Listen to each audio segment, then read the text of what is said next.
জানো প্রিয়, তোমাকে আমি কোনোদিনও ভুলতে পারবো না, কারণ আমার জীবনের প্রথম ভালোবাসা তুমি। বিশ্বাস করো, তোমার মায়ায় এমনভাবে পড়ছি যেখান থেকে আমি কোনোদিন বের হতে পারবো না। জানো, মায়া হচ্ছে পৃথিবীর সবচেয়ে খারাপ জিনিস। যার প্রতি একবার মায়া হয়ে যায়, তার জীবনে না থাকলেও সেখান থেকে সে বের হতে পারে না। আমি তো তোমার মায়ায় পড়ছি। বিশ্বাস করো, এখনো মাঝে মাঝে খুব ইচ্ছা করে সবার সামনে চিৎকার করে বলি আমি তোমাকে ভালোবাসি, কিন্তু চিৎকার করে বলে কি করব?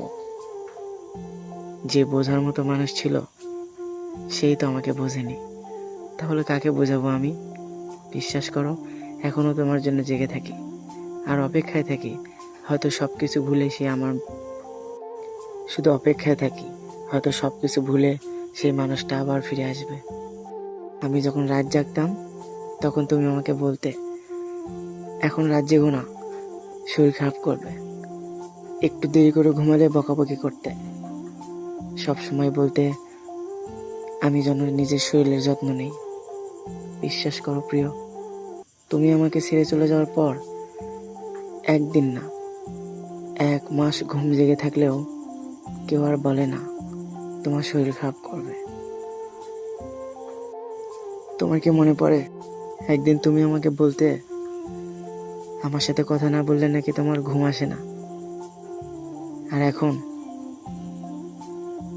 ভালোভাবেই ঘুমাচ্ছ এই মানুষটাকে রেখে, যেই মানুষটাকে হাজারো স্বপ্ন দেখিয়ে ছেড়ে চলে গেছো।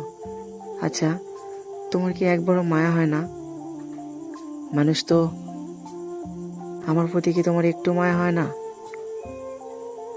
এত স্বপ্ন দেখায়া কেন আমারে ছাইরা গেলা? বাকি জীবনটা আমার সাথে থাকলেই তো পারতে। আপনি সত্যি করে বলেন তো, কিভাবে বুঝাবো নিজেরে?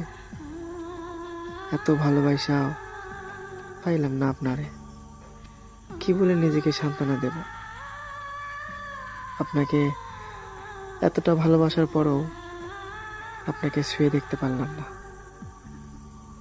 একটা কথা কি জানেন, সত্যিকারের ভালোবাসাগুলো এমনই হয়, ঠিক আমার মতো।